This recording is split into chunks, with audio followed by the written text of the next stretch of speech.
that she was his estranged wife, Rose, whom he had never met. Rose planned to escape when he wasn't looking, but Jack had already paid her, mistaking her for a prostitute. Just as Rose was about to explain, a phone call interrupted them. Jack's mother urged him to divorce Rose as soon as possible, and Jack gladly agreed. After hanging up, he realized Rose had disappeared, leaving behind only bloodstains on the bed. He was confused. Was it the first night of a prostitute? Steve, Jack's assistant, was moved to tears, thrilled that his boss was no longer a virgin, and joked about whether Jack truly intended to divorce Rose. "What if you fall in love with her someday?" he teased. Jack sneered. "Impossible. I wouldn't have married such a greedy woman if my grandfather hadn't forced me." To expand her client base, Rose had no choice but to interact with more people. During a golf outing, a client hugged her from behind, and Jack happened to witness it. He mocked her coldly. "Quite popular with your clients, aren't you?" Furious, Rose pushed the client away and went to change, only for the man to barge into the locker room with ill intentions. Panicked, Rose declared she was Jack's wife, which scared him off. Angry, the man dragged her to Jack, demanding justice. Rose, desperate, clung to Jack's arm and pretended to be close to him. Jack pinned her against the wall, sneering. "What? Looking for another man to serve now?" Rose vehemently denied it, but Jack unbuttoned his shirt, making her extremely nervous. He mocked her lack of courage for someone in this line of work, before slamming the door and leaving. The sleazy client apologized to Jack for his earlier offense against Rose, but Jack denied that Rose was his wife, assuming he had been deceived. Enraged, the client kidnapped Rose and drugged her, intending to teach her a lesson. However, Rose, fighting the drug's effects, managed to kick him and escape. Stumbling onto the roadside, she sought help from a passing man, Jack. Seeing the client chasing her, Jack couldn't leave her in danger and decisively took her away. But as the drug's effects intensified, Rose became delirious, tearing off Jack's shirt and biting his chest. Jack endured the pain and scolded, "Don't treat me like those casual men." Rose, however, looked at him earnestly and said, "I've always seen you as my husband." She grew even bolder, trying to remove his clothes and kiss him. Jack dismissed her words as delirium, and to sober her up, he threw her into the bathtub. To his surprise, she pulled him closer, whispering seductively, "Husband, take a bath with me?" Before he could react, she splashed him with water and kissed him. Her fiery kiss almost made Jack lose control, but remembering she was married, he restrained himself and left. Soaking wet, Jack ran into Steve, who covered his eyes in shock and stammered, "Boss, I'm straight. Don't seduce me like this." Annoyed, Jack barked, "If you don't want to die, get me some women's clothes now." When Rose sobered up, she was mortified by her actions and apologized profusely, even offering to compensate Jack. He raised an eyebrow, teasing, "Compensate? Are you suggesting payment in kind?" Rose blushed furiously, unable to respond. Just then, Jack accidentally dropped a folder, scattering papers everywhere, revealing Rose's design work. Rose seized the moment, saying, "If you're interested, we can discuss the details." Jack admitted that he was impressed by her, setting aside her married status. However, Rose clarified, "I'm talking about my designs, not anything else." It was then that Jack realized Rose wasn't a prostitute but an interior designer. He apologized and invited her to his office the next day to discuss a collaboration. Rose's friend, recently dumped, begged her to pretend to be his new girlfriend to meet his cousin. To her shock, the cousin turned out to be Jack. Seeing Rose with another man, Jack's sarcasm was immediate, making the atmosphere awkward. To ease the tension, the group proposed a game of truth or dare. When it was Jack's turn, they asked about his last kiss. Calmly, Jack replied, "Yesterday." They pressed further, asking if the person was present. Jack nodded, fueling their curiosity. When it was Rose's turn, she chose dare. They dared her to kiss someone for 30 seconds. Flustered, she glanced at her friend for help, but Jack had already pulled her in for a domineering kiss. Afterward, a blushing Rose fled the scene, while Jack seemed secretly pleased.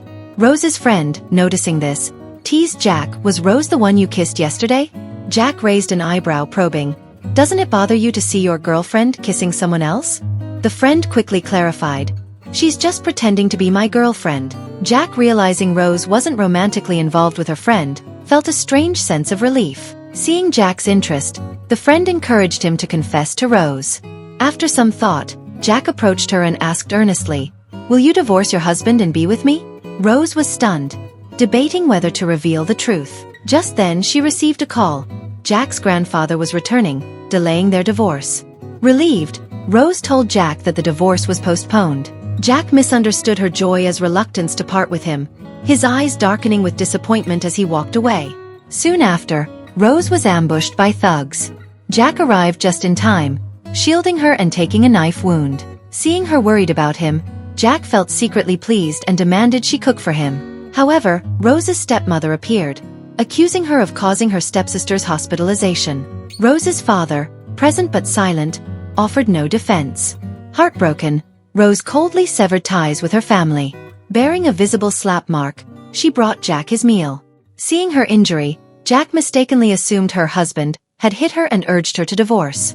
Rose refused, deepening his misunderstanding and jealousy. Furious, Jack pulled her into his arms and kissed her passionately. At that moment, Jack's childhood friend, Amy, returned and witnessed the scene. Seeing Amy, Rose felt conflicted. Jack must love Amy, right? What about herself? Lowering her head, she left in disappointment.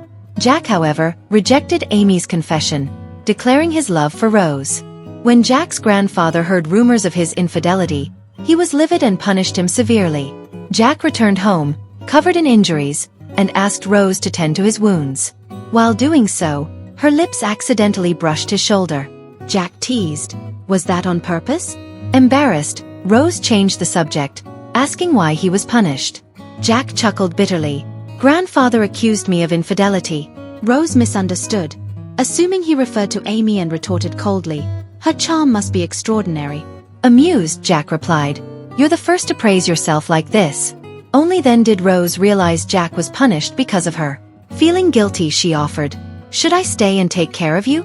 Jack asked, "Won't your husband mind if you don't go home?" Flustered, Rose pretended to call her husband to report her whereabouts. Meanwhile, Jack instructed Steve to investigate Rose's husband, and discovered he was at a hotel with another woman. Jack decided to take Rose to catch him in the act, but found her asleep on the couch. Unable to resist, he kissed her forehead. When she woke, he pretended nothing had happened and invited her to dinner. Jack deliberately chose a table next to Rose's boss at a restaurant, watching as the man openly flirted with another woman. Furious, Jack assumed Rose tolerated her husband's infidelity because she still loved him. Overwhelmed with anger, he stormed off. To create an opportunity for Jack and Rose, Jack's grandfather invited them both home and secretly spiked Jack's drink. To make it even more romantic, he deliberately turned off the lights to set the mood. However, despite his increasingly blurred consciousness, Jack managed to dial Rose's number with the last shred of his rationality, his voice hoarse and pleading for help. When Rose arrived, Jack could no longer hold himself up. He pulled Rose into his arms, holding her tightly, and passionately lowered his head to kiss her neck. Rose hurriedly took him to the hospital. After an examination, the doctor solemnly told Rose, "Your husband has whip marks on his back and aphrodisiac drugs in his system. Next time, take it easier during intimacy." Rose frantically denied it, but to no avail. Just then, Amy suddenly threw herself into Jack's arms. Seeing this, Rose felt heartbroken and left in disappointment. After sobering up, Jack coldly pushed Amy away. Furious and humiliated, Amy turned her anger toward Rose. However, instead of gaining the upper hand, she was met with a punch from Rose, breaking one of her ribs. Rose, unrelenting, said icily, "I hate you, and I hate Jack too." Jack, standing nearby, felt an inexplicable sense of loss upon hearing those words. He warned Amy sternly never to bother Rose again. The next day, Rose brought her designs to Jack, but he couldn't shake her words from before. "I hate you." Hurt, he pulled her into a kiss. Rose pushed him away tearfully, accusing, "You love Amy, so stop toying with me." She ran off, leaving Jack angry and frustrated. Amy, seeking revenge, drugged Rose, intending to ruin her. Jack saved her in time, but under the drug's influence, Rose clung to him, calling him husband and trying to undress him. Jack warned her, "You'll regret this tomorrow." Ignoring him, Rose kissed his throat, and Jack finally gave in, passionately embracing her. Rose mustered up the courage to tell Jack that she was pregnant. However, Jack mistakenly believed the child belonged to her husband. His face darkened instantly, and consumed by jealousy, he demanded that she terminate the pregnancy. Rose was heartbroken by his words, leaving in tears and full of grief. Jack, furious and despairing, could do nothing but stew in his emotions. Unable to let her go, he brought Rose back home and spent the entire night by her bedside, deep in thought. When Rose woke up, Jack could no longer suppress his feelings. He pulled her into a tight embrace and said in a low, earnest voice, "I'll accept everything about you, including your child." Before Rose could reveal her true identity to Jack, she was surrounded by people sent by Amy. At the same time, Rose's boss delivered her design drafts to Jack. Out of nowhere, Jack asked him coldly, "When was the last time you slept with Rose?" The boss nearly choked on his own spit, frantically waving his hands to explain, "I've never had that kind of relationship with Rose." Upon hearing this, Jack's expression instantly softened, even turning to delight. He finally understood that the child in Rose's womb was his. However, before he could confirm this with her, he saw Rose collapse to the ground. Jack's expression changed dramatically as he scooped her up and rushed her to the hospital. The boss also hurried to check on Rose, but an enraged Jack punched him to the ground. As Rose's husband, "You let her get hurt like this?" Jack roared. The boss waved his hands desperately, clarifying, "I'm not Rose's husband at all." Jack froze in surprise.